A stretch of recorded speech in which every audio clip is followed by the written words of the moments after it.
What's going on, guys? This is Carl with the Racer Red channel, and this is the Ridecast, episode 1, with Mrs. Racer Red, and she's riding a 2019 Honda CRF 125R, I think, or no, I don't know, whatever the trail model is, I can't really remember. Oh, it's a 125F.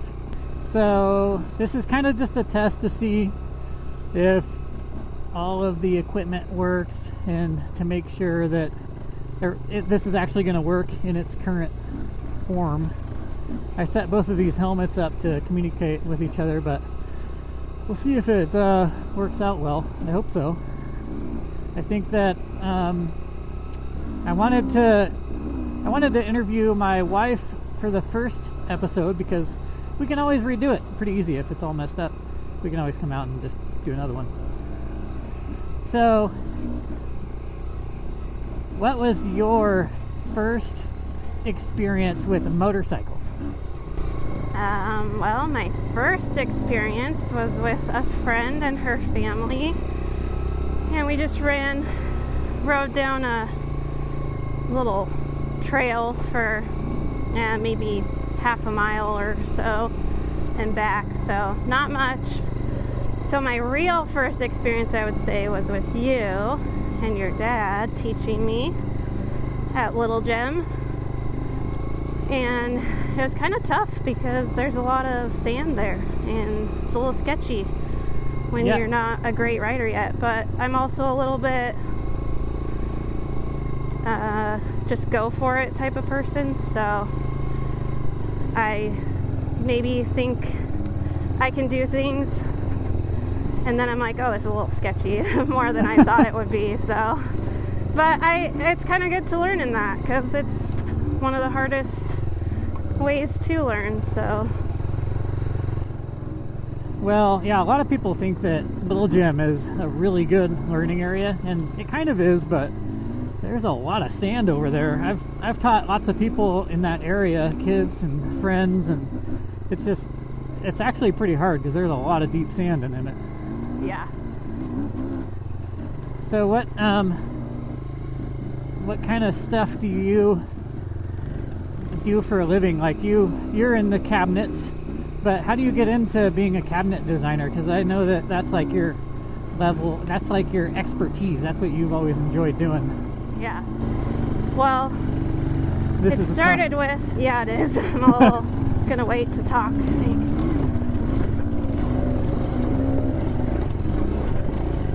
Woo! Good job. Ah, it's scary. Yeah. I am not a good rider yet, people. Yeah, but you're standing up a lot. You're doing a good job so far. You just gave it some gas up that. That's all it needed was some gas. Yeah. And unfortunately, I think this might be a good thing to say. I have a lot of body issues, like arthritis type issues, so I have to stop and sit down for a little bit because my shoulders and neck will start hurting really bad. So yeah, whenever you want to stop, you can stop. Yeah, you need to slow down. Throttle down, throttle down. Oh, okay. Sorry. That's what the issue was. And I need my other brake. I need a minute to figure that out, sometimes. Yeah. Okay. Keep it in first and take this line over here. Yeah. Okay. Should be pretty easy peasy. Straight now. Just keep going straight. Did you want to take a break or no? No, we're fine. Okay. Obviously I'm going slow, so just bear with me. And then do you want me to answer your question now, or? Oh yeah, that's fine. You can answer my question. Okay, well, I would say it started when I was, which line do I want, honey? Probably right hand side. So I was kind of thinking. Stay consistent with your throttle. Trying. You hit every big rock up that I know. I'm sorry. Trying not to. You go where you look. Oftentimes I know. people get scared and they look at what they're scared of. I know. That is one thing that I really learned in Moab when we went. Take a left here. Okay. Oh. Okay, so design started when I was in probably middle school. Well, even when I was little. How long do you want this to be? Because I can make it longer, I can make it shorter. Just talk about it however you want. Okay. When I was little, I used to like dream about how I could build myself a playhouse out of cardboard, and I wanted to make a 2-story apartment building that I could do as my playhouse. So that's like one of the first things that I look back on and I'm like, oh, that was totally in me then. But then in 7th and 8th grade and throughout high school, I just loved design, and I would decorate. I was lucky because I was the youngest, and we lived in a place that was inexpensive to be able to do extra things, so my parents were able to afford a lot more with me than my siblings, but they allowed me to design and decorate my own room and bathroom, and also a movie room for my friends and I. And that was just like my first time doing that, really, and it was really fun. And I used that for projects, and I in 8th grade wrote a paper about my future career being an interior designer. So when I went to school, I actually first went left or right, honey? Right. I actually first went for music and then decided that wasn't the right thing for me. So I applied for the interior design program, got in, and got my bachelor's in interior design. And then I did that from home with my kids for a while as a mom. And when I was ready to get a job to help support our family, just happened to get a job at a cabinet shop, and I fell in love with the design of cabinets in particular. It was so intriguing, enough of the same thing that I could do it over and over again and get really good and expert at about it, but different every time too, so that you could really keep enjoying it and have something new every time, but yet be able to be an expert in it. Yeah, I think a lot of women in particular, or gay guys, just dream of having a job as a interior designer of some sort. But what stops everybody is like just, it feels like an unobtainable job. Like I have known a couple people throughout the years that wanted to do interior design, but that seems like such an unobtainable job. And I don't know, like, how is it as far as like being able to find job prospects, and like is it just getting to know people and networking? Is that how like the best way to get your foot in the door, or just applying nonstop, or what? I would definitely say both. I really attribute my success so far to my education in college. I don't think I would be half the designer I am without that education.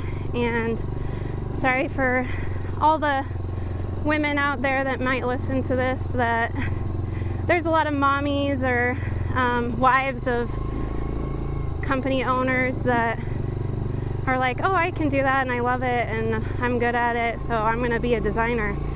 And some of them can do a pretty good job, but most of the time I can spot one in a couple of seconds. And I'm not the best designer in the world, for sure. I'm not saying that, but it's easy to spot because of a lack of understanding some of the really more scientific. It's surprising how sometimes it can be very scientific and mathematical in design of how to make things look good or not. And if you don't have that really good education, not all education's equal, but really good education, then you're just going to be lacking a lot in your stuff, and then that also translates into being able to make a career out of it, because usually I went the wrong way, didn't I? You said right. Go straight. Oh, okay. Sorry. Left or right? Straight. Okay. Yeah, most of the time it's just a matter of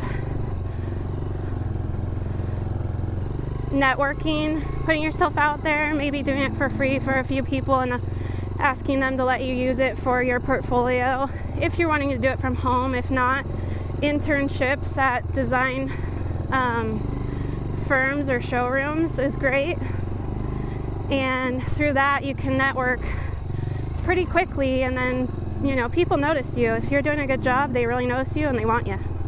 Yeah, I think that a lot of people see that job as like, oh, I can make things pretty, and then go in and do it, as opposed to like what you're saying is it's an actual craft, much like learning how to ride a motorcycle or something like that, where you actually have to be good at it. It's an acquired skill, and you need to, for one, have experience in that, but also have an education in it to really be able to do it right and to make good money at it.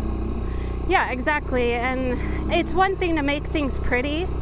It's another thing to be able to do that while also making it extremely functional and doing it in the way that the client needs it, not what you want.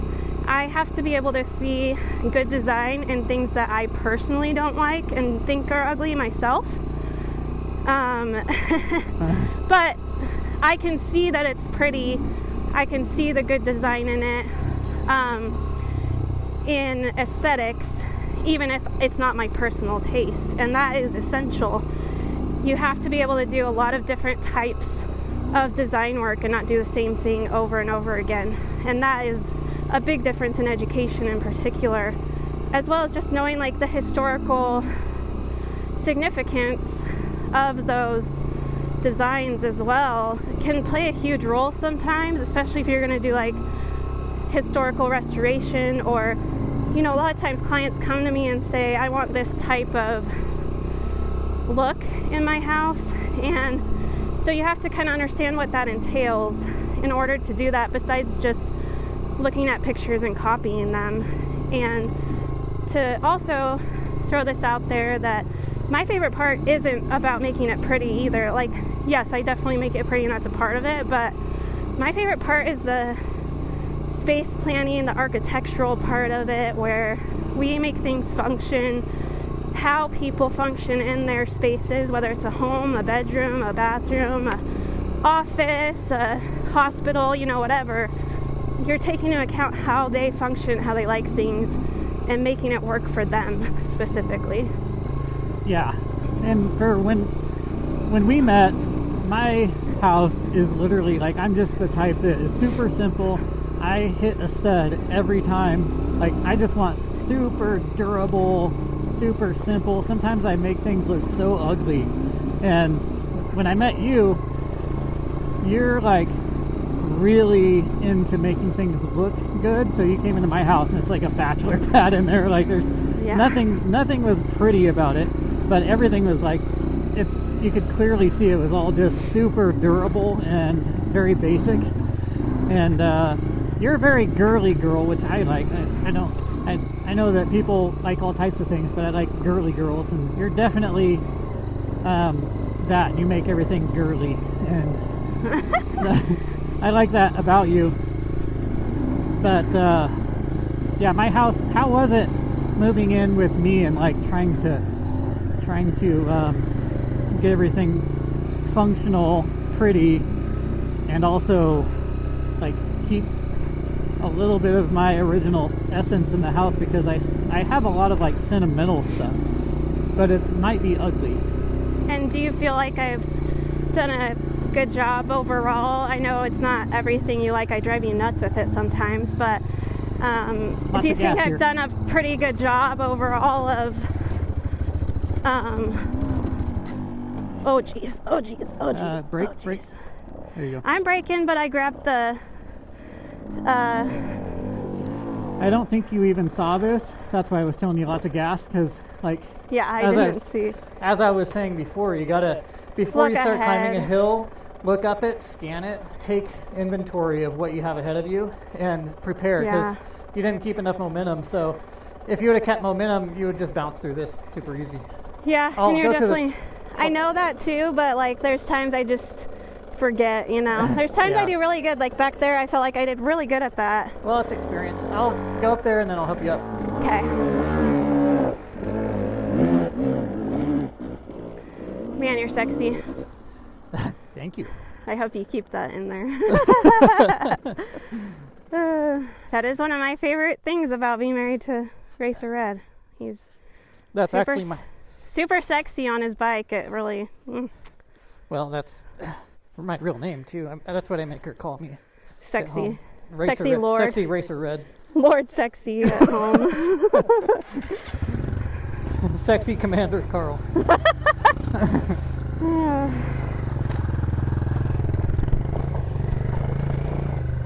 Ooh.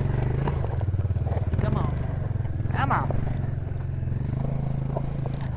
But yeah, to answer your question, I think you've done an awesome job at my house. It looks really, really nice. You just got done with a bunch of pictures on a wall in my hallway. She made a big, gigantic display out of it, and it's a bunch of family history stuff and a lot of really sentimental stuff. Is that a bone? No, Look that's at a it. salt block. They use those for cows. Oh, I was like, that looks so weird for a bone. We're That's going. Yeah, Oh, we're I going. see it. I see it down there. I just wanted to make sure we're not getting into over Something your head. I crazy. think we're going to go down and take a left. I see it going left. Okay.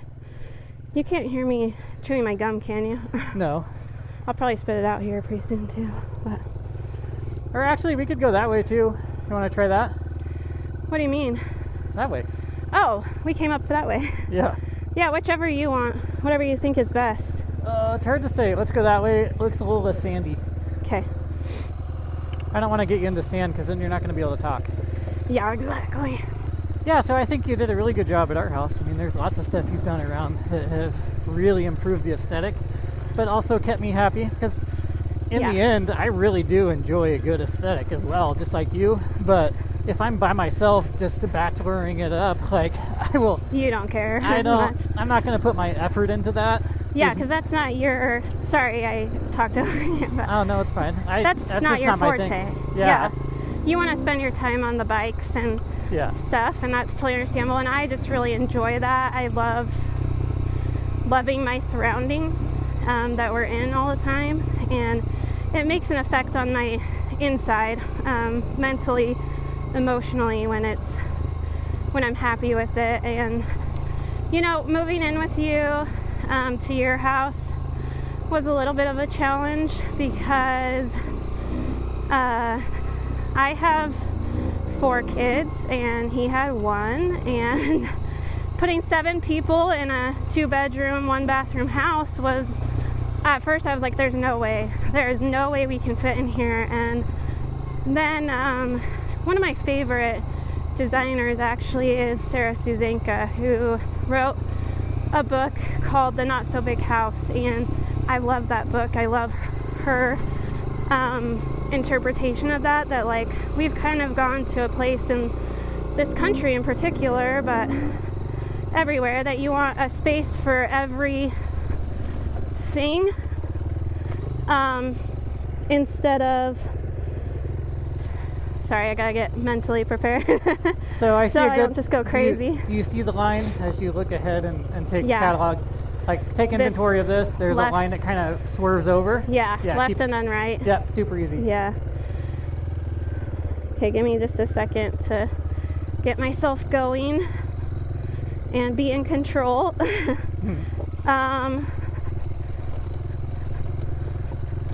If I biff it anytime, you better keep it in the thing. That's gonna be good content.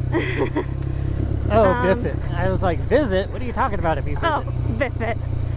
But yeah, so Sarah Suzanka talks about how we've gone to wanting one room for each thing we do, like a sewing room, a craft room, a dining room, a family room, a living room, you know, all of that. And it's kind of silly. We can use one room for multiple purposes and design it really well to function for multiple purposes, and I love that. So I took moving in with you as a challenge to and it figure is a challenge. Figure out how to fit us all in there to make it comfortable. But you know, I really focused on using up our vertical space. A lot of people only look at, you know, the floor, but if you look up higher too, you can find a lot more space that most people don't realize is there to use. And so we did a lot of that, and you and mainly you, but your dad also helped build an extra room and closed in the back porch, so that gave us a third room to allow 2 kids and the boys in one room and 3 girls in the other, and then you and I had our room. And we added, but you built it, the half bath, and rearranged some things, and it's worked really, really well. Like, it's still tight, and I'm still figuring out ways, and it drives you crazy sometimes because I figure out something that I'm like, oh, this would be better, and I change it, and then Carl's like, I have no idea where things are. And yeah, that's for me a big one. Like, sometimes I don't see the purpose behind it, so like something in the kitchen will be just totally across the kitchen that was like right next to the fridge, and I'm like, what just happened? It'll take me like 20 years to dedicate that to memory, so I'll be going the wrong direction for the next 20 years. And I can even I like to come and show you, like, look what I did, here's where this is, and I try to do that to help, but inevitably you're gonna forget. And I'm assuming we're going straight? Yes, we're following this road here. Yeah, straight still? Yep. Okay.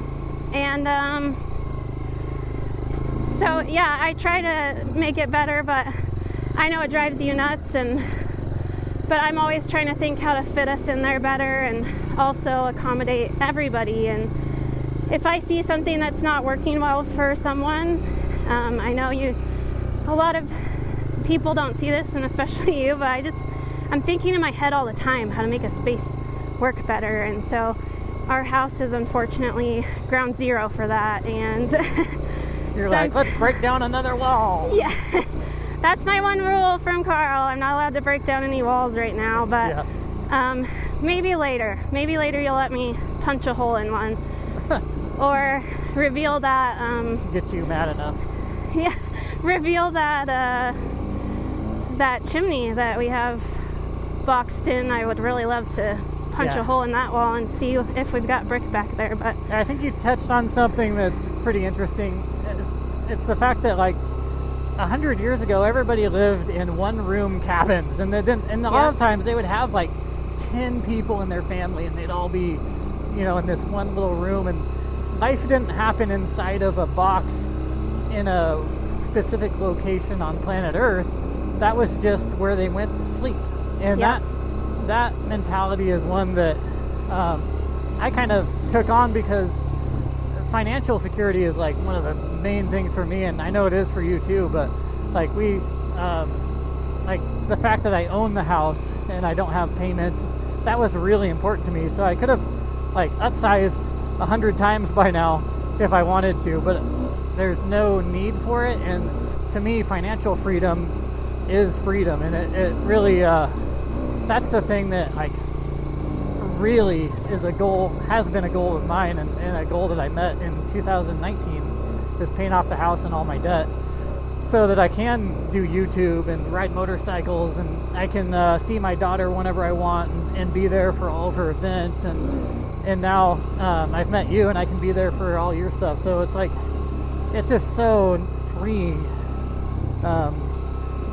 and the sacrifice is tiny for all that. The sacrifice is just having a little bit of a smaller house.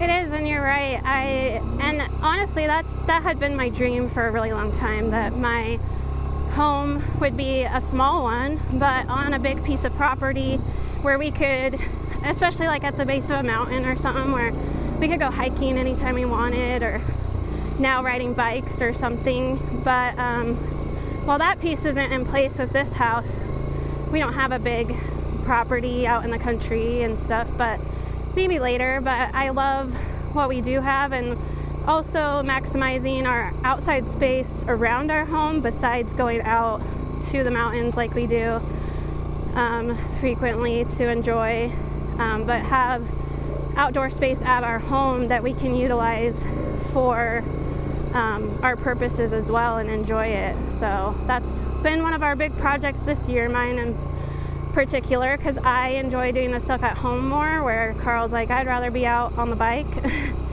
And it's great both ways, and we both like doing both, but we each like doing the other a little bit more. Yeah, we have meshed a lot better over time because, like you said, I built the spare bedroom.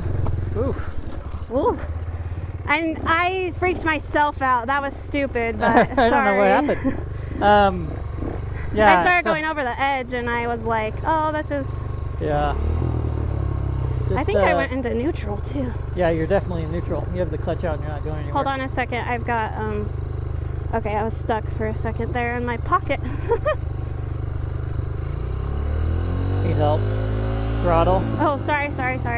I forget I'm even like holding on to that. That's a dangerous beginner mistake. Yep, and I do it frequently, unfortunately, but I'll get there. It'll leave you eventually, but that's what gets beginners, is they go full throttle and then put out the clutch and it's doom. Yeah, if we went enough, I would be over that by now, but I just don't go enough. Yeah, so as I was saying, I think we've meshed a lot better as time goes on, and at first I was doing like non-stop work at the house, non-stop riding, non-stop, driving and transporting, and life was getting a little stressful there. I was like, dang, this is a lot.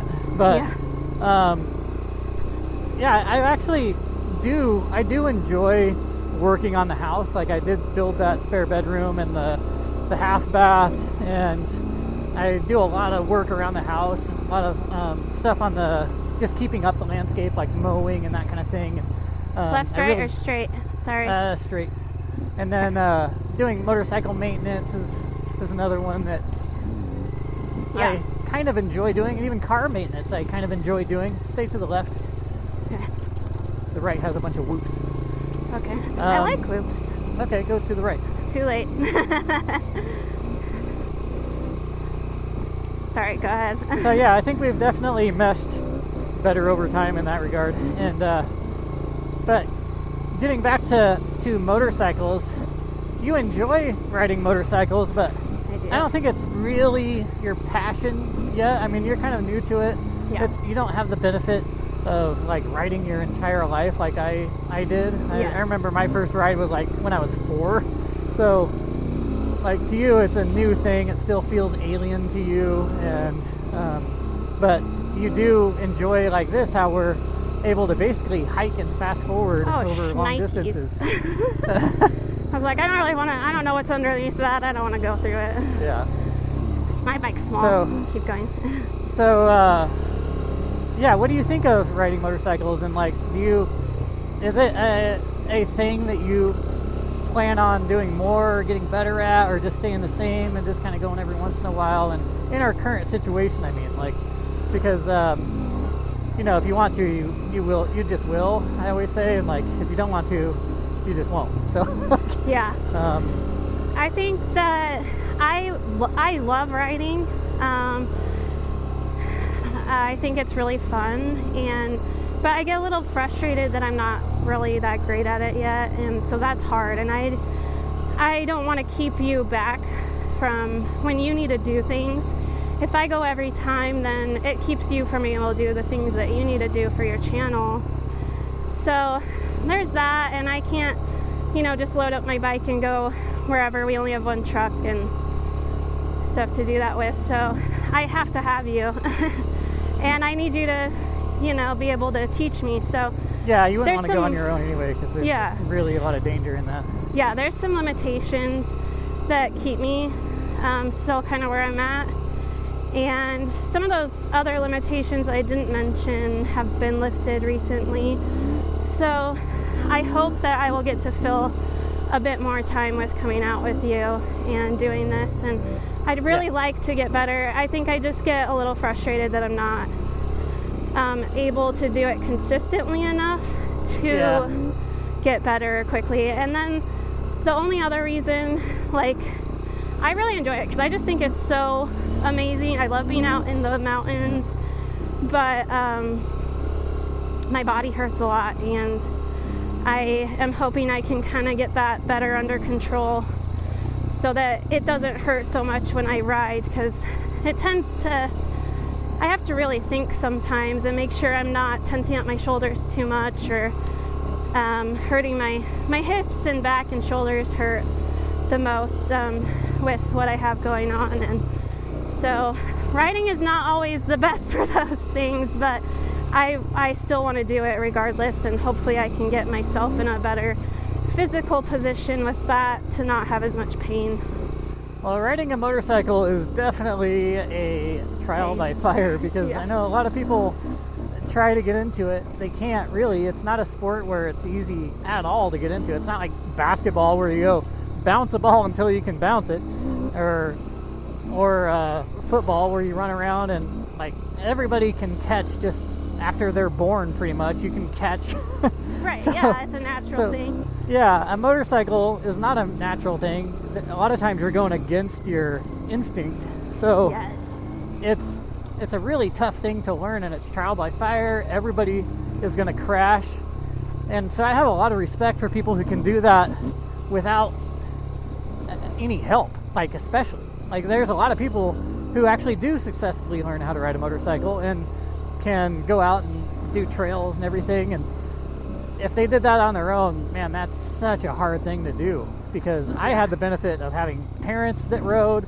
They taught me, and then like it was just a slow process of learning for me, and I could watch them. They taught me all the techniques, and even at that, there were times when I wanted to quit because I was crashing my brains out. Yeah, and you grew up on a farm when you were that age, and so you were able to just kind of go out and do it whenever, and that is a real benefit to having that kind of growing up, you know. Well, technically I grew up on a ranch, but... Yours is a 150, right? Yeah. Oh, wait, it's not on.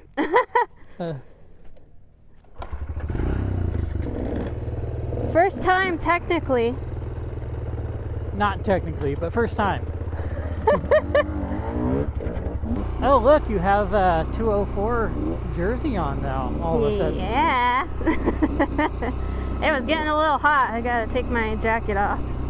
So when we stopped, we were talking about that I grew up on a ranch, and that's how I got to ride a lot. And that's true. I did ride a lot once I learned how to ride when I was like 4. When my parents were at work, me and my brother Sean were messing around with his bike. I didn't have one at the time. He had a little 1988 Z50, I think it was, and it was a little Honda, and we were in front of the ranch house, and he was like, "Carl, it's easy, just all you have to do is ride it." And I got on his little Z50, and it was on this concrete walkway, and I fell over and bent his lever, and my dad got home and he was mad. And so after that, he took me out and showed me how to ride out in the dirt, and it was a lot of fun. I definitely wanted to ride, but my brother and I thought it was a good idea we can just do this while the parents are at work. But also, we didn't stay in Unity that long, really, so like I didn't get to, for one, the winters were like living in Russia. I mean, it was like Unity, Oregon is really harsh in the wintertime, so we really couldn't ride in the wintertime at all. There was only like 4 months where you could ride there. And then also I only rode for like maybe 3 years, and then we moved to the Boise area. So really, Going straight? yeah, this way. Really not much riding at all until I was older, until I got my XR100 when I was like I mean, I only skipped maybe a couple years of riding really there. I think I was able to get my first bike that I actually was actually mine, and I rode pretty consistently, like once every weekend or once every 2 weekends. That was a 97 XR100. I think I did that in 98, so I was 12 years old.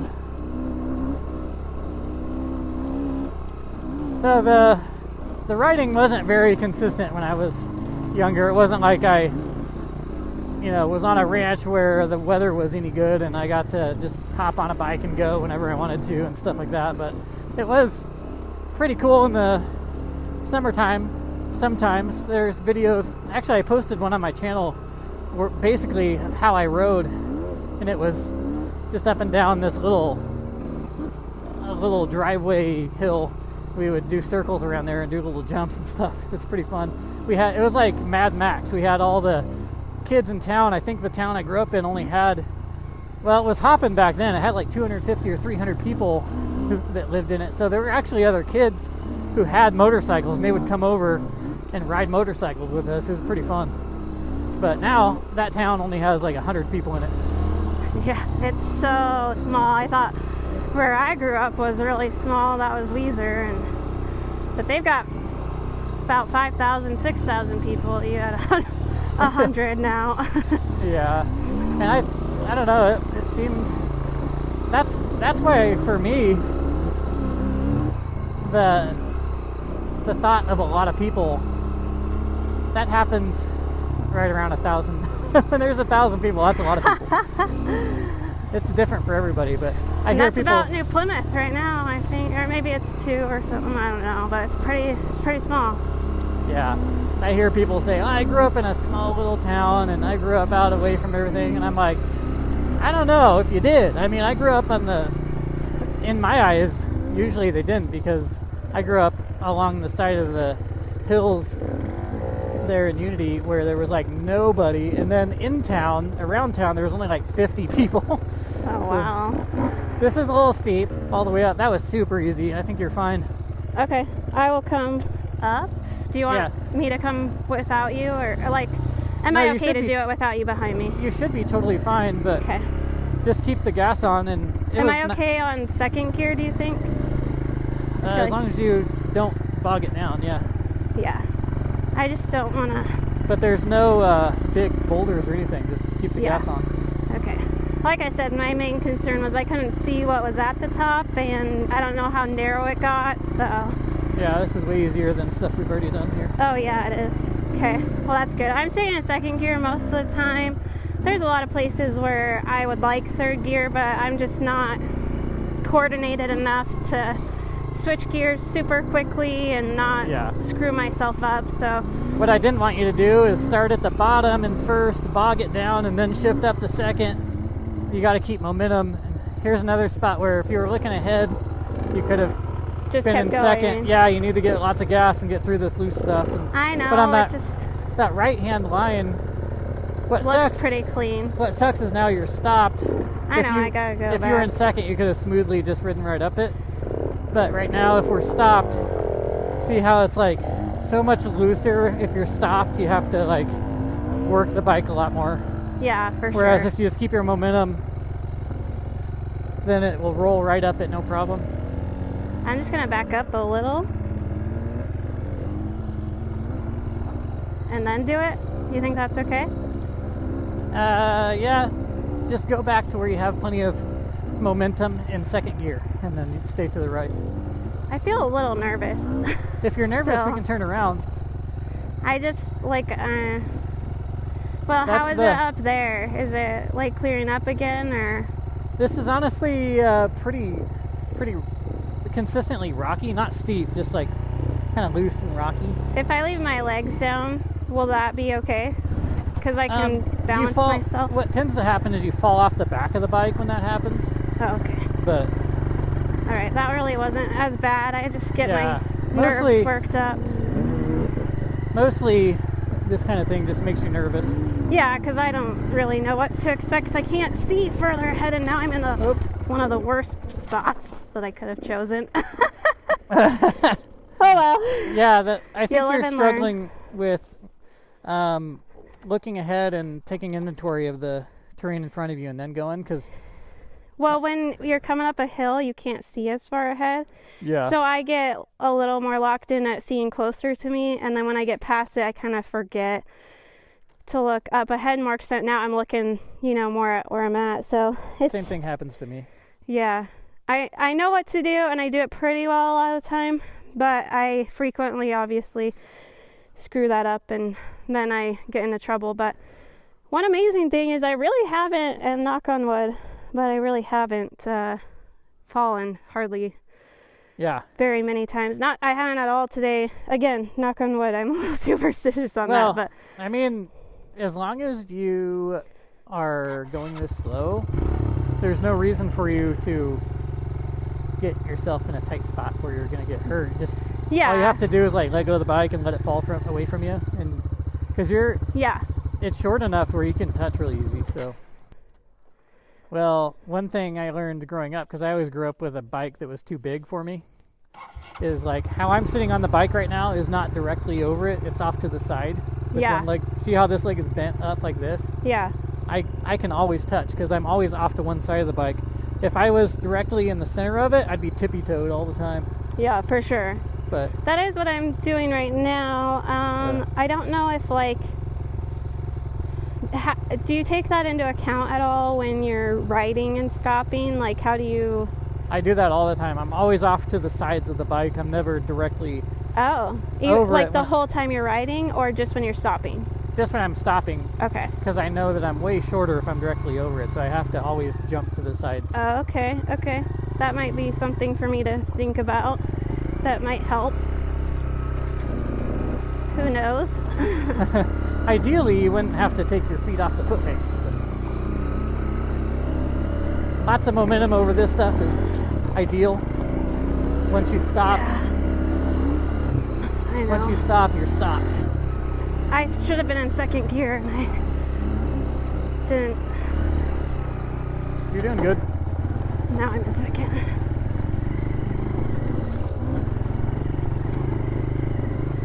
If I was standing up, it'd be better too, but I can't. Okay, now I can. There we go. Yeah, the more you can stand up, the better, because the bike will move separate from you, so its movement doesn't really dictate what you're doing. Yeah, what I messed up on there, I would say, is I started in first. I should have been in second, and then I could have stood up a little quicker, but because I was going slow, I couldn't. And then once I got into second, I was able to get up there quicker too. So that's my observation, at least, of my own mess ups. I know for when I'm teaching the kids how to ride, a lot of it is mental. It's a scary thing to ride a motorcycle, and for some reason it really wasn't that scary to learn how to ride a bicycle, and not even a scooter. I taught Kaylee how to ride an electric scooter. She rides that really well. She does bicycles really well, and same with all the kids. They'll do all that stuff, but once you get them on a bike, something about the engine is really intimidating. So I think a lot of the scary factor with motorcycles is the fact that they make noise, and they're capable of going really fast. Yeah, I think that's it. You just feel like you have less control over the bike itself, more than a regular bicycle. I think you tend to feel like you have more control over it because it can't outrun you without you, Unless you're going downhill. Well, yeah, that's true. That's true. But yeah, I get what you're saying. And bicycle is way lighter. Sorry. Bicycle is way lighter, and it's way slower. You're usually going 5, 10, 15. Generally, you're not able to go as fast as quickly. You roll on a motorcycle throttle, and you're going 20 before you know it. And I think that's controlling the throttle is a big hurdle for new riders, because not only that, you have to not hit the throttle when you don't want to, but then you have to be able to use the clutch as well and to modulate that power. And that's something that even expert riders have trouble with, is modulating the power with the clutch properly. So it's like a never-ending learning curve. Yeah, I was gonna say that I think that's a big part of it too, is that with a regular bike, all you have to worry about is how to brake, and with a dirt bike, you gotta be able to know how to brake and use the clutch and use the everything. So that is a little more intimidating as well. You're a little more nervous you can mess up the dirt bike too than that you could mess up a regular bike. Yeah, I know that bikes have been broken through the years plenty, but generally speaking, a dirt bike is pretty dang durable. That's like one of the only machines I've ever been on where I'm like, oh, I can do whatever I do, it's gonna handle, but I can't handle whatever it can do. And that's always like the opposite on something like a bicycle. I always feel it's so dainty that I have broken so many bicycles doing freestyle stuff and jumping off of trucks, and like I broke the handlebars off my bike and just bending frames and bending rims and like everything. You're so lucky you didn't get like something through your chest or something, That's terrifying.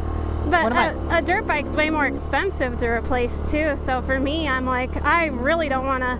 I'm more scared of messing this up by accident than a bike, because this is way more expensive, Yeah.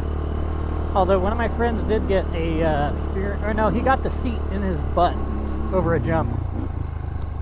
Ew. Are you serious? Yeah, he didn't know how to jump, and the bike went straight up, the front end went straight up, and the seat, like where it's pointy, went into his butt. and he like... Oh, please don't. I cannot handle that. He like hopped off and ran into my house holding his butt. Oh, that visual. That's terrible. I'm sorry. It would have been worse if he would have been happy with it. Oh, Carl. That's true, but still. Awful. Want me to go through and then... Did you guys ever go for bicycle rides? That's like all I did when I wasn't riding motorcycles. Going for bicycle rides all over the place. Yeah, actually, surprisingly, if you know my family, we went for bike rides a lot. When I was a baby, I had a little seat on the back of my mom's or dad's. I can't remember for sure which bike, and they would go a lot. But as a family, not usually. Once I got older, that really didn't happen. But I would ride all the time. Yeah. I also, to some extent, grew up on my grandparents' farm / ranch, more a farm, but and they had a really long lane from the road to their house, and so I had a banana seat bike. Ooh. And we would ride down the hill and all the way down there a lot. Like, that was definitely one of the fun pastimes. Ride down to the bridge and play poo sticks. A banana seat bike, that makes you sound so old. Because I know, right? I remember watching On Any Sunday the motorcycle movie, and the banana seats were before my time, but they had... No, they were not. They had those on that movie. Oh, they were by far, because that was like the 60s when they had banana seats, wasn't it? Well, yeah, but they had them in the 90s too. It was popular in the 90s. Really? For a while there. Like, it was cool to have a banana seat. Well, anyway, maybe that's just kind of what I associate with banana seats, is like seeing On Any Sunday and watching those kids from the 60s ride their bikes with banana seats. I never had one myself, but... I think it's one of those things that went out of style and then had come back in, Yeah. Well, what do you think of the political status of our country right now? What do you think is going on? Do you think it's even like something we should pay attention to? I have felt like recently, especially the past few years, that there's not really much I can do about it. So why even like look at it unless I'm going to actively become involved in it and like just make that my life's work. It's just like hammering away at changing this, and I'll be like the only one that can't be bribed, it can't be bought by some entity that sucks.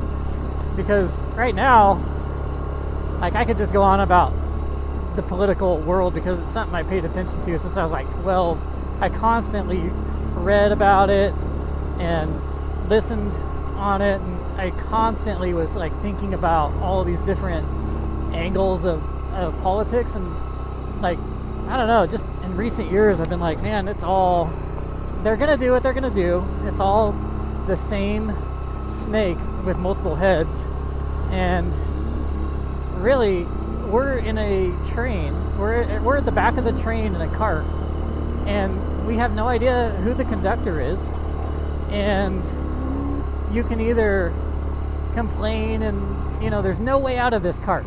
There's no way out unless you make it your life's work to get into politics. But you can just be happy and make your situation the best in that cart, or you can conspiracy theory your way all over the place about who's at the head of the train, making your life miserable. And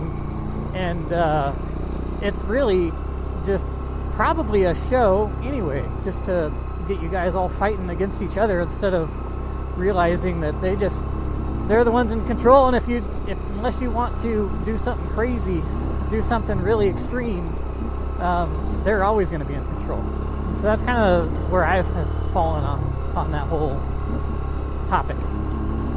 Yeah, it's really interesting, and you know, you and I definitely think similarly on a lot of things, most all of them, but we have some differences, and I don't remember as a kid. The first thing I really remember noticing in politics was when Bill Clinton was impeached. Oh, I remember that. And yeah. I didn't understand that at all, but that's the first thing I remember, like, noticing at all. I remember thinking that was hilarious, and I was like, even back then I was like, why do we care? Does he still do his job well? Like, why do we care if Monica Lewinsky's... Really? Yeah, I was like, why am I supposed to care that he did that? Did he sell our secrets to China? We had to be like 10 or something, so I was, you know, I think your dad raised you with way more a little more, politics. yeah, with more emphasis on some of the politics stuff. And my parents, we watched the news, and that's the way that I heard about it, but otherwise my parents really didn't talk about it a ton. And so that's the first thing I really remember. The next thing I would say would definitely be 9/11, and oh yeah, you know, that brought me a little more, well, not a little more, I should say a lot more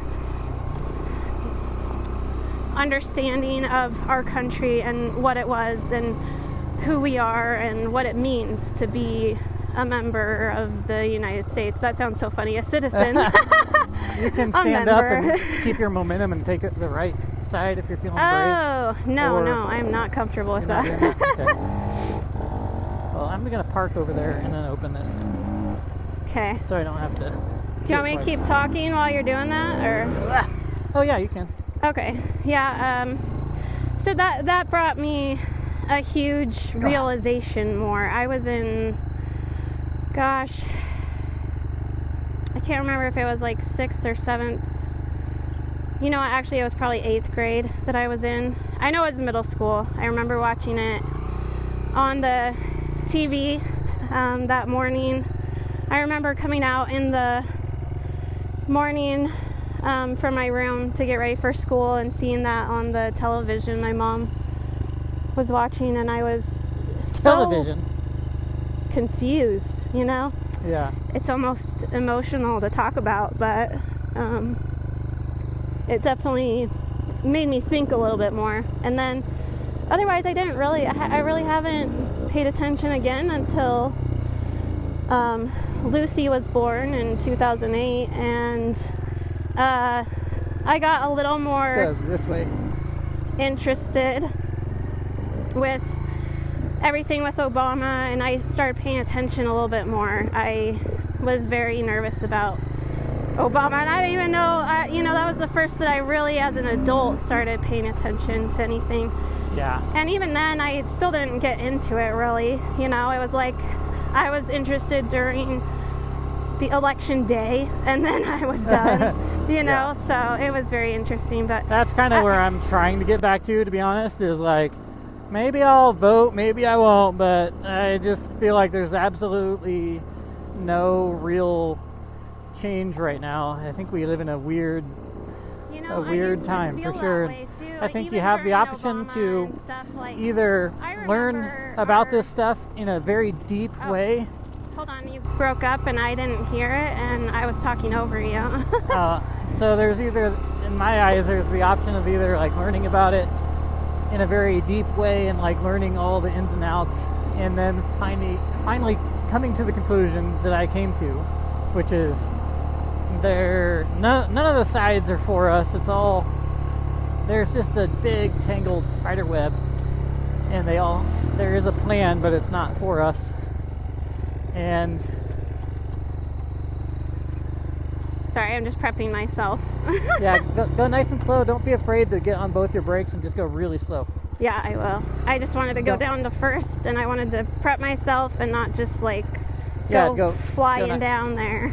Yeah, just take a good line all the way down. Yeah.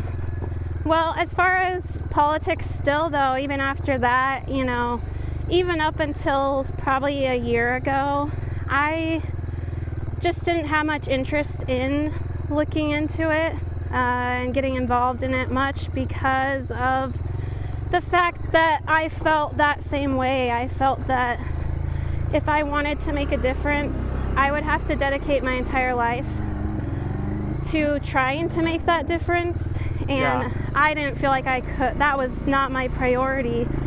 And I would say that so I buried my head for quite a while. I was like, you know what, I care about what's going on immediately around me, and I can't look at that, you know. But well, I've come to the conclusion that the stuff that's immediately around us is the only thing that's even real. Well, you're right, and I would also say that part of that was another realization that hit me was when Ben was born, my oldest. He's ours now, but you know. He was born, and I just remember holding him and staring at him and thinking, how could anyone ever abort a baby? And just like, what a miracle he was. And I'm saying Ben in particular because I remember, you know, he was my first, and I remember having these thoughts then. I did with the other kids as well. Sorry. And I feel like stay there's to not. the left. Okay. I was like, I don't feel like there's a really good line here. Right lane might get you, but stay to the left. You're fine. Okay. I feel like, you know, just because that was the first realization I had with my first child, and was what a miracle it was that all of his ears were in the right place, his eyes were in the right place, and they functioned. And, you know, like just looking at a baby that way, it's like, wow, this is crazy that this can, you know, happen all correctly. And how could anyone ever abort a baby? That was when the first time I really thought about abortion too. Destroy something that's not only an absolute masterpiece, but something that is sacred and inherently sacred. Like, you know, it's sacred. And it's a piece of you. Like, you know, you feel so, especially as a mother. Yeah. Like, not that men don't feel that, but, you know, women carry the baby. You feel it move inside you. Yeah. All of that stuff. And so, to me, that's so beyond. Lots of gas here. Lots of gas. Woo! I did that one really good, Carl. I'm glad you didn't stop. I thought you were going to stop. I did it! I did it so good. So proud of myself. Now that was only like, what, the fourth or fifth one, and I finally got it. I could see your gears working in your head. You were definitely going to stop at the bottom of that. Yeah, it definitely helped for you to encourage me. So it did help me, and I knew that I needed to because of all the other experiences today. So I've never been here. It took a podcast ride to be here because I've never taken this. This is amazing. Like, this is pretty cool. Oh man, I gotta stop for a second. I'm sorry, but look at this. view right here. Oh, that's incredible. Isn't that cool? I would love to go hike that. Yeah, we should. Look at that weird rock over there. I know, I was noticing that too. That's really weird. I kind of want to go over there, but I wonder if there's a way. boots are not the way to hike. It looks like it might turn. Maybe not. Maybe. I see something over there. Like it goes up, I think, and then takes a right. Yeah, let's go. We'll go look. But yeah, so for a mother to feel comfortable, and I'm not judging anybody if you have, I can't imagine that would be one of the hardest decisions to ever make. And if it wasn't, then, you know, it probably has been one of the hardest decisions to have lived with afterwards. And so I have no judgment there. I've luckily never been in the position to even wonder about it. I can't move my gear very well. Yeah, I think that, well, I'm going to go up ahead and kind of scout this for you to make sure you can get up it, okay? Okay, perfect. I'll keep talking if that's okay. Yeah, go ahead. It looked like you were struggling, so I wanted you to be able to think about what you were doing. Oh, yeah. I'm better now, but... Okay, good. Yeah, so that was the first thing that I really felt a very strong passion about, politically speaking. And I wanted to be able to make a difference in that, but I also knew that that wasn't my life's calling at that time in particular. Maybe later in life I could, but not then. And so, you know, then my head was down again for a long time. And then Lucy was born, and that election was interesting for me and for a little bit. And then my head's been down again for years and years, really, until Trump came along, and you know, things started getting stirred up, and it just became a little more interesting. But still, I never really paid attention until this last year, and I've really dug in a lot. And I think you know, because I had been driving back and forth to Boise almost every day, and I would listen to all of the political news and just keep up with it, and I've really gotten a bit of a passion for it. I have always, for a long time, I can't remember the first time I felt it, probably in college, had a bit of a passion for thinking I'd love to do politics. I thought about doing political science as a major, but I loved design better. So if I hadn't gotten into the design program, I probably would have done political science. But I've always had kind of a thought of maybe running for mayor someday. And now I'm kind of feeling pulled that way again. I don't know if that would ever happen, and I don't know about mayor, but, you know, maybe some other kind of political office. But it's very interesting to me now. I haven't been putting my head in the sand again for a while, but it's been very interesting. I think I love the revival, basically, that's happened. I love feeling a little bit a part of that and feeling like my vote is important again. Do you want to walk, or you want on the back? What? You want to walk, or do you want on the back? Oh, I will walk. It makes me nervous when I'm on the back for this kind of stuff.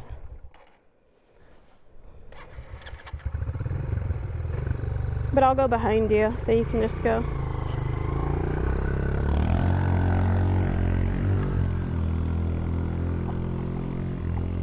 Nice butt. Thank you.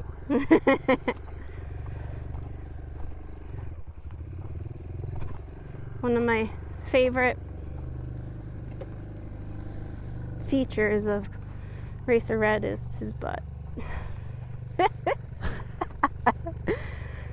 That's all not the dudes. All the dudes are watching, like, oh my gosh, I'm turning it off. I know. Or they're like, man, I wish my wife thought that about me, and not Racer Red. Just kidding. They're watching. I'll claw their eyes out if anyone tries to go after my man. So you've been warned. Yeah, I think that we have our differences of opinion a little bit, you need to put your kickstand up. Oh, thanks. I didn't know it was down. On pretty much all of these topics, but one thing that we agree on is that, like, there's just too much crazy complication in how things work and in the beautiful dance that's happening to make life possible.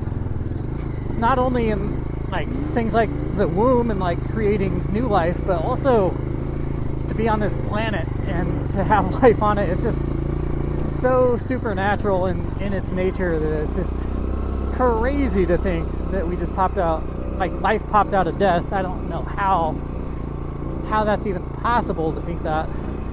Yeah, I know. I have a very, very, I have a very, very strong belief in who we are. But I don't know if you're going to be able to make this part, but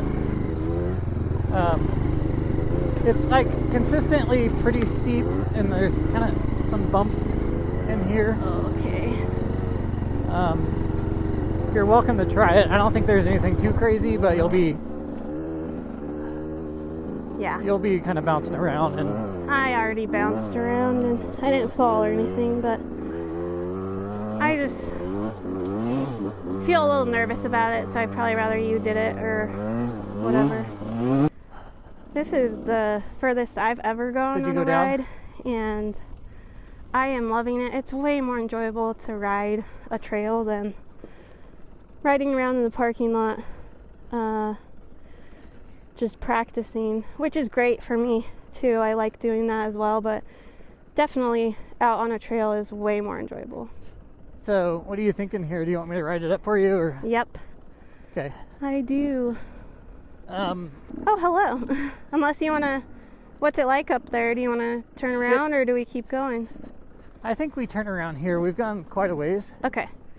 Yeah, what time is it, too? We might want to think about that. Well, the sun's getting pretty low. I think it's around 3:30. It's 3:18. Good call. So, yeah, right here is perfect. I might...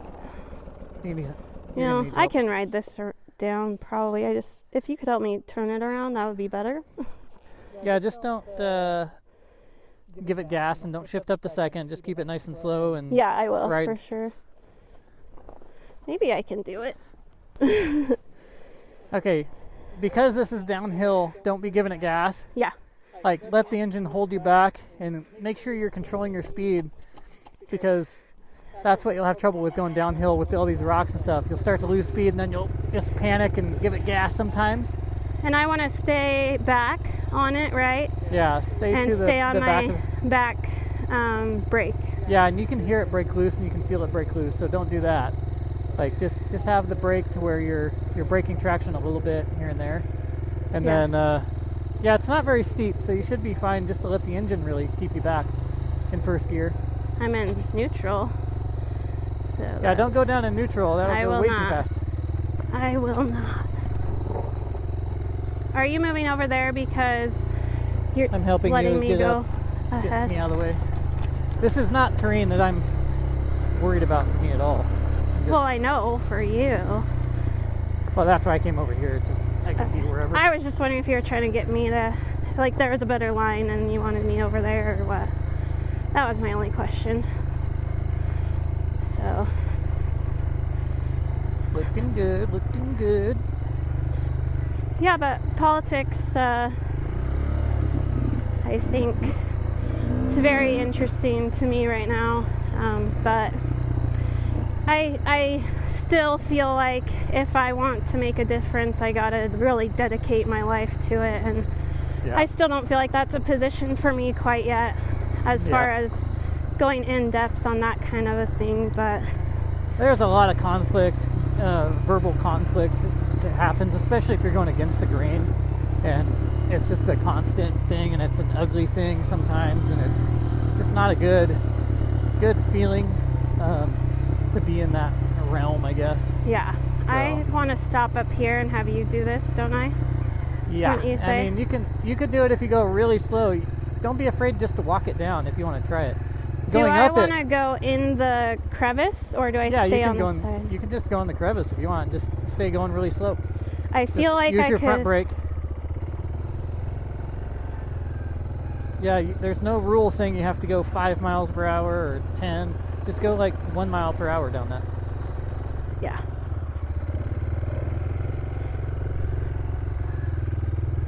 I know there's no rules. I just want to make sure I'm not making dumb choices here that I think might be a good idea, and then you're like, that was stupid, Kayla. Well, a lot of could people tell. think that they have to keep going at least fast enough. They get kind of worried that they're going too slow, or I don't know. I think beginner riders, they often Go too fast. Yeah, they go too fast. That's like what gets a lot of beginner riders. Is they just don't know how to judge I have what speed to go. tumbleweed in there, I think. Is it still in You there? got it. Yeah, it fell out. Sweet. Throttle. Now I need Throttle. second gear. You need lots of throttle. Well, I think first gear would have been rough there too.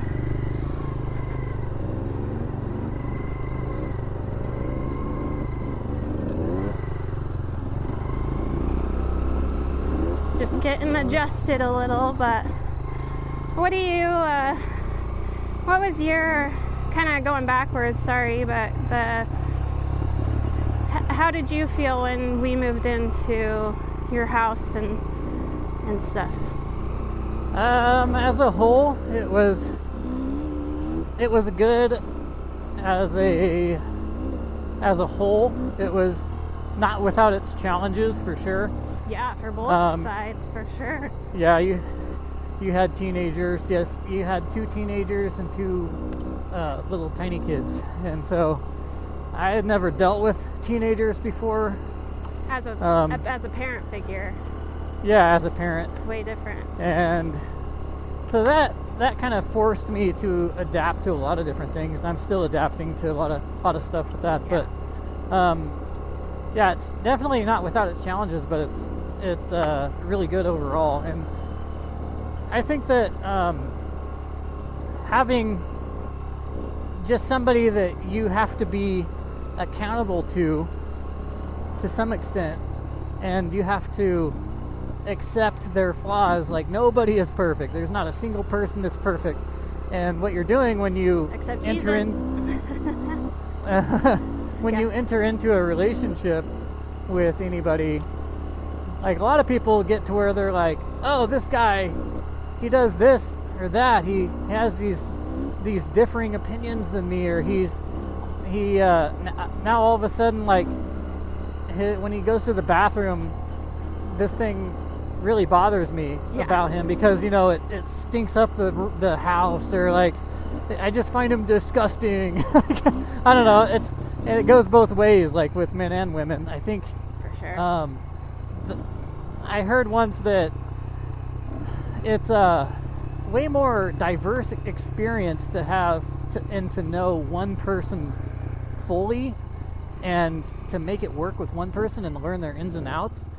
It's a way more in-depth experience and way more diverse experience than to have 100 people. Yeah, for sure. And before I met you, I mean, I was just having fun. Like, I had been married once, and you didn't keep very good momentum there. I know, I'm sorry, but I got it. It's good. But yeah, before we got together, that was kind of where I was at. I got married and divorced once, and I was like, I am never doing that again. That is stupid. Like, I'm having so much fun. Life is so good. Like, I've got my finances in an amazing spot. Like, I've got all this freedom, and that's true. And you can definitely live life that way. I don't judge anybody who does it. Oh, jeez. Oh, gosh, I'm doing it. I got it. Oh, boy. That was scary. That was a wild experience you had there. Yeah, it was. Oh, my gosh. But I did it. Yep, we're good. Okay, keep going. Sorry about that. But yeah, you can definitely do that and be totally happy, and that's fine. I don't judge anybody for it. It's just when you accept a person, even with vast differences from your lifestyle, your political or religious beliefs, your structure in general, like, there's it's good to have somebody different than you, and those differences are going to make you angry. It's going to make at some points it's going to like really get on your nerves, but as a whole, it's good to have somebody who is opposite of you in at least some aspects, and that's the benefit of having a throttle. Early on, you got to get on the throttle. Okay. Well, I'm still proud of how far I made it, so that's good. But yeah, it's good to have somebody with all those differences, and you know, we don't have a crazy amount of differences, but we do have some pretty big ones. Yeah. And with somebody like that, you don't necessarily need to agree with them, but what it does is makes you a way more diverse person and a better person for learning all those ins and outs.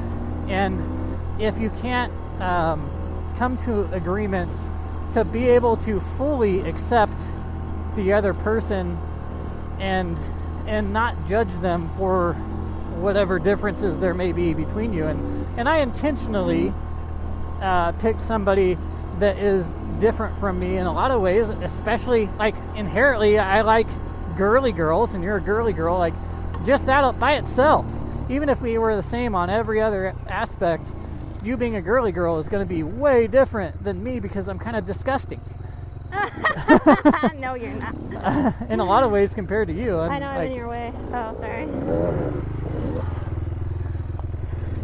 Yeah, well, as much as I'm a girly girl too, I love doing stuff like this. I love surprising you and others sometimes by what I do enjoy, which is not just girly girl things. I think you could look at me on a normal day and probably think, you know, she doesn't do anything, but I do like getting on a bike. I do like getting on the paddle boards, and I do like swimming in the lake and hiking and backpacking and pushing myself, and those are really enjoyable. And most of the time I don't even prep for it. I just go and do it. I am not good at training for things. If I'm gonna go backpacking, I should probably be like walking a bunch, hiking a bunch ahead of time. No. I don't. I just go do it, and I love that too. So it's rough, but it's really fun, and I love pushing my body, seeing what I can do. I know if I just push, you know, one more step, then I can do it, and I love showing myself what I can do. Yeah, if I wanted somebody exactly like me, I'd be gay. That's what it breaks down to. You can never be gay. No, but I've had people try. Well, I'm gonna become the interviewer for a minute, if you don't mind. And oh yeah, interview away. I want to talk about how it was when you were racing. Some of my first interactions with you with riding bikes was going to your races. Yeah. And that was really fun for us to take the AMBO out and go camp the night before. And I got to be your pit crew with your dad a lot, and it was really fun. But you're not doing that anymore right now. Yeah. How was it when you were racing, and why are you not doing it now as much? And do you plan to do it again, or maybe kind of just play it by ear? Racing is something that is really exciting, and inherently it's really dangerous because you should be riding at or around your peak level when you're doing it, and you're doing that for a long distance. My first experiences with racing were motocross on my YZ80 when it was brand new. Well, I rode that for about a year before I started racing, I think. If that, I don't know, about 6 months maybe. But anyway, I started racing that in motocross, and that was my first experience, and I was so slow, I was so terrified, and that goes back to the mental aspect of it. And racing does help with a lot of character building in the sport and in your life in general, just because it does teach you to take that fear and do it anyway. Like, you can be extremely terrified, but you can still do it. And when I was racing for that first year, I rode around in last place. Like, my dad was like, "You are way faster than that. Why are you not winning? Like, you're going so slow." And so I don't know, there was one race where I was so sick of last place. I was just sick of it.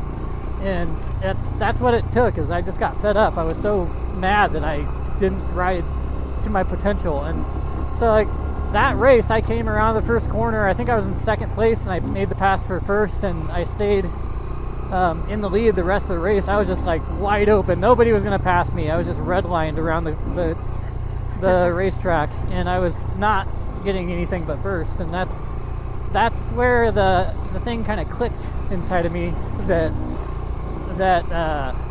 activated a competitive nature, I guess. And I lost plenty of races after that, but my intention after that was always to get first. And I think that's what racing does as a whole. It teaches you a tenacity or a fortitude to keep going when you don't feel like it. And motocross is really dangerous. I think about once a year I would get seriously injured. And by seriously injured, I mean like I would get knocked unconscious. I've been KO'd like 11 times. It's not good. I'm so glad I wasn't around for that. I dislocated both my shoulders multiple times. I just got injured a lot. And then I joined the military and started into corrections, and I was starting to consider racing again once I got my Husky, I think, my 2018 250. I think I was at the prison working, and I think it was just that I wanted to see where I was at, because I was watching some of the local races, and I was like, it's been so many years since I've done this. And I ended in the A class in motocross, but that was back when I was like 19, and so I had no idea really where I would fall. But I entered the A class, and I think I was in good position. I'm not sure exactly where, second, first. And I think that was the race I got a flat front tire. And the 100-mile format of these races is really something. Like, it came as a surprise to me as a lifelong off-road rider. It came as a surprise to me as to like how tiring it is to go 100 miles at a fast pace, because that is really I don't know, it just really is tough to go long ways very fast. So the first race I did, I got that issue. Then I did another one. I think I had a pretty good finish. I got into some enduro racing, some hard enduro racing. I did some pro races, just to get the full hard enduro course. I did Silver City in the pro class. That was an awesome experience, riding with guys like Colton Haker. That was awesome to get to ride along with him, even though he was like way ahead of me. I had no chance. But yeah, it was just, it's a whole nother world. Like, you can just ride, and that's really relaxing most of the time and really fun. But once you begin racing, it opens up a whole new world of pitting your skills up against the very best. Because even if you are racing local races, you're up against the very best, because the very best race. Yeah. And so, like, a lot of people ask me, well, what class would I be in? And a lot of beginners ask me that. And I'm like, well, probably like the back of the C class, because those guys are really good riders. If you're up in the B and A class, you're up with lifelong riders at that point. Like, you're up with like really, really good riders. And so, yeah, racing, it really shows you like where you're at. It hones your skill a lot more. It forces you to adapt a lot more. It gets your bike really, really honed in and working really well, because you have to make it work well to go really fast. And so yeah, I just got hooked again when I started doing hard enduros and then these cross country races. And then I got a 450 4-stroke at KTM, and I still have it. I love that bike. And that's where I started racing the Open Expert or Open A class, and I had success with that. I got a bunch of podiums on it, and yeah, I was just hooked. There's something about racing that, like, you would never go out on a ride and just go all out like you do in a race, and it forces you to do that. Like, anybody who says they go out and race and then they're like, oh, I went 60% the whole time, it's like, no, you didn't. You went really fast is what you did. you attempted to go as fast as you could.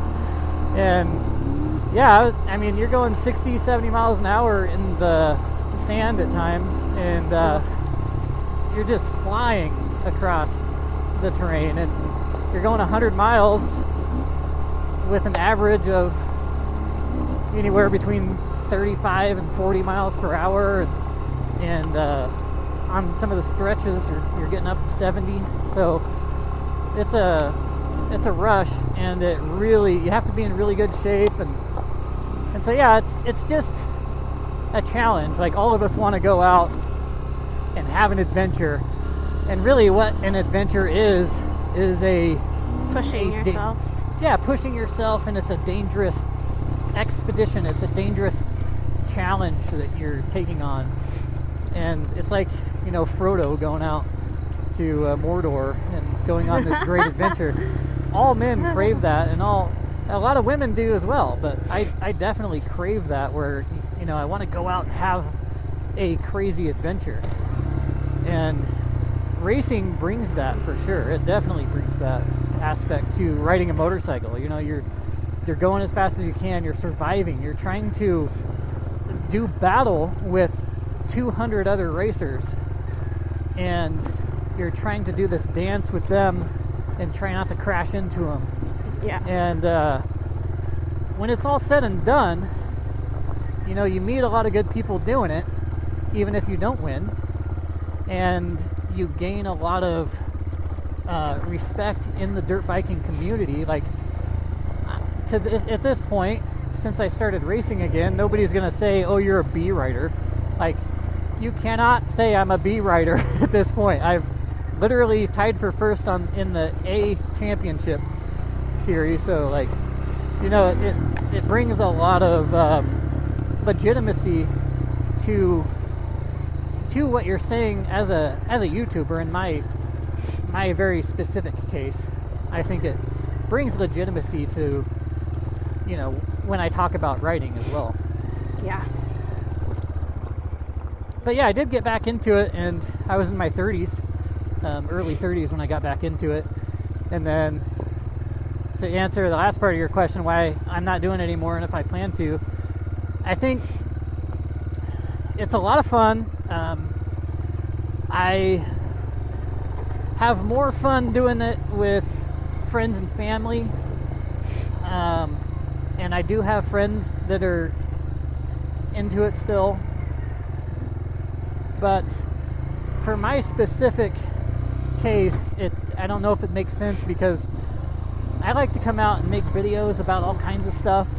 And when you race, and if you want to be good and race and do it to at least close to your potential, you've got to put a lot into it, a lot of money, a lot of time. And the time that I was racing, I could have spent, putting into actually making content, making vlogs, which I did make that stuff out of races as well, but it was way harder to do. and it just tore up my bikes a lot. And financially, It's expensive. it was just hard financially, and it's really hard on your body. And for me, I never raced at 100%. I would, preserve myself. I really never, I don't know. The only time I crashed was when I was completely spent physically. I raced at probably 70% intensity. Is right where I stayed at. So, yeah, I think there's a lot to unpack on that question. I think there's a lot of benefit to racing, and it's a lot of fun. But it's also really hard on your bike, really expensive, And your body. yeah. Well, anyways, guys, this has been a fun first ridecast, Racer Red Ridecast. The batteries are almost dead, so I better sum it up.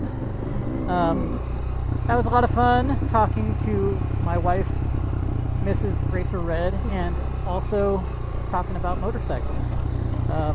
To sum up the racing thing, though, I'm not against racing again, but overall it requires a lot of time and effort and money, and I generally like a wide variety of things, just in general. If I'm going to race, that's kind of got to be the only thing that I do.